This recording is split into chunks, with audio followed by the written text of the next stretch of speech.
20. 20, what? He's 30, what? And he died at How, 20? so Jesus, when born, he lived like a human, ordinary child, turned into teenager, then to an adult, and about 30 years, they didn't know that Jesus is a special one until he start his ministry. For how long? 3 years only. Oh my Okay? God. 33. So 33 when he was crucified. Okay? So, when he started his ministry, he performed other contractions. What are contractions? Is that the thing with pregnancy or something? No, contraction are like contradiction Oh. to the law. So people, after Ezra said, come on, let's revive the Bible. Let's get serious. That's why we get bad luck. That's why we get punished. So they have developed the law. How many commandments in the Bible? 10. But the Pharisee add 600 more. Yes. So it became 615. Yes. So they are reciting it 3 times a day. 9 o'clock, 12 o'clock, and then 6 o'clock, at 3 o'clock every day. So they will be reminded. They have the one in the door, that's wood that they put in the door and they kiss it. So to remember that we have, every day we have to remind ourselves, we have to remind that there's God and we have to follow the law. Okay? So every day, if you disobey the law, there were Pharisees like police.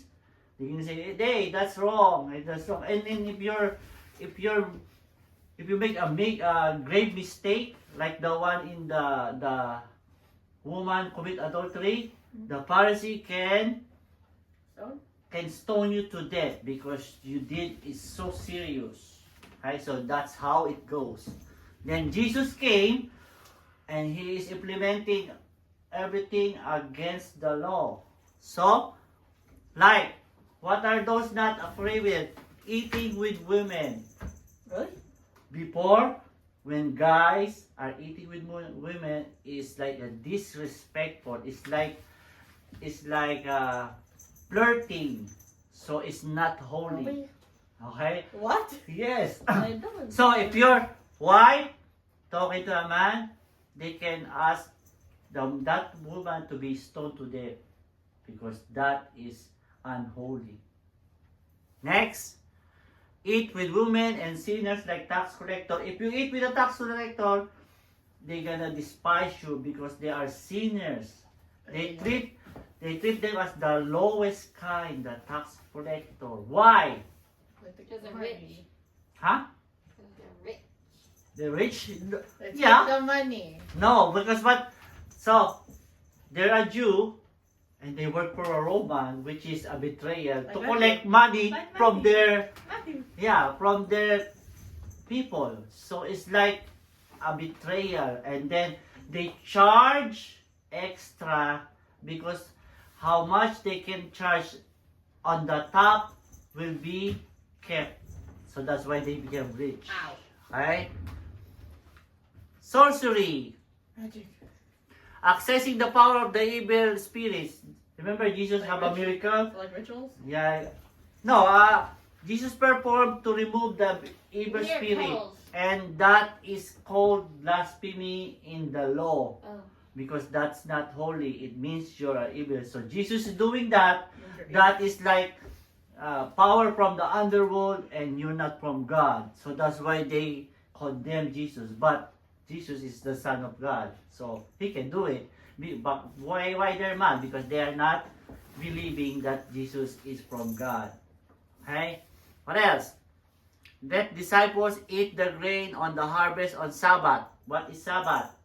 Sabbath Is day. it when you can't work or something? You can work and you rest. So one time, when all the disciples are walking to a church and they were so hungry, they eat this grain on the way, on the pathway, and they eat it and get it and eat it because they're so hungry. And then the Pharisees saw it, and that is against the Sabbath day. That's called a work. for them Eating. to harvest is a work which is against Sabbath. But Jesus allow it. That's why everything that Jesus is doing is like against the law or Well, their against the law. regulation. Their law. Their law, yeah. So what else? Cure the lame on Sabbath. So curing is a work which is against the law again. So say harsh words to the scribe. What is harsh words? Harsh words, like bad words. Like bad words. And the Criticizing. Pharisees and scribes are the highest kind of people because they are studying the Bible. And if you say something bad of them, it's like you are like making a big this against the law or the regulation. It's like you tell something bad to your parents, or you're a student, you tell something bad about the principal or the head of, which is like a very, very heavy thing. Right? Any question? No. Matthew 23 to 27. They're Simple basa. me. Okay, go. Woe to you, scribes and Pharisees, hypocrites, for you are like whitewashed tombs, which on the outside look beautiful, but inside they are full of the bones of the dead and of all kinds of filth. So what does he mean? So he said, Bad. you They're hypocrites, bad. you are holy, you're implementing the law, you hypocrites. Hypocrite is what? Do you know Going hypocrite? against what they said. Okay, so it's like what you say is you're not doing it. It's the reverse. Yeah. And it says what? Whitewash. Whitewashed tombs. Whitewash tombs. You know those tombs where where the dead people are buried? Yeah. They're painting it white, but inside is Dirty. dead bones. So that's what is the Pharisee. They were saying good things, but inside their heart they're not nice. So they are just relying on important for them is the law, but they're not practicing it. Okay? Next. Any question with that? People were thinking this is a new approach. So when Jesus are doing this, people are thinking, well, I think we have a new administration. I think we are like Trump, remove the previous president and we're gonna change everything. Huh? So, we don't need to remember the Old Testament. This guy is gonna change everything because he's not following it. Right? And he teach with authority. He is like so inspired and it's so believable. People assume that everything will be completely different from the old. So, you Pharisee, you're gonna be out of job. There's no more old things. That's what they're thinking, right? Okay. But Jesus says, do not think that I have abolished the law. What is abolished? Go against it. Huh? Not do it. Go against it. Change it. Demolish. Demolish, abolish, I think related there. Yeah. Get It's, rid of it. yeah, get rid of or, change it Yeah. or get rid of it, okay? So, I have not come to abolish. I don't think that I'm gonna change what Biden did. But I will, but to fulfill them.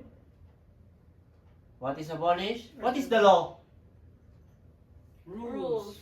The rules that they develop. Somebody said rules. So, Jesus is saying, hey, you're thinking wrong. I'm not gonna change everything that's old. Except I'm gonna fulfill them. That's what we discussed before, right? Jesus is in the 16th century. That was Jesus. They see in the heaven is Jesus. Right?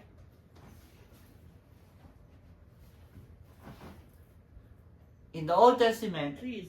there are 333 prophecies about Jesus. Where did you see that? Okay? Oh. I will read. See, it says, Professor Peter Stoner look at only 8 of these. So he is a college professor and he is like a statistician. What is statistician? Do statistics. Do statistics, like They do probability. Numbers. What are the child? Numbers. They're good numbers, okay? So he took 8 of this prophecy. And then, how it's gonna be fulfilled? He do the math. If this 8, what is the chance that this is gonna happen? On those 8, any man that lived down the present and fulfilled the 8 prophecies is 1 in 10 to the 17th power. How many zero is that? 17. 70 zero. Really? How much is 70 zero? 17 zeros. Oh, wait, 1 and 70 zero. What? How much is that? Right, more than a billion. Maybe 100 billion? Quadrillion? Okay, that's the number. 1 in Thousand? 100 billion? Million, billion, maybe quadrillion. 100 billion. Quadrillion. That's Okay. not a billion. Okay, so on the 8th prophecy, he said, if a man is gonna try to accomplish it, this is the chance, which is sound impossible, right? Not So- possible, it's really hard. It is only dealing with 8 prophecies and there's 333. The example is this. So, like all Manitoba, you know how big is Manitoba? Not big. Not big. That's Okay. not big. So, he said, you put $1 coin on the land every 2 feet, like this much, right? And bury them in 2 feet deep.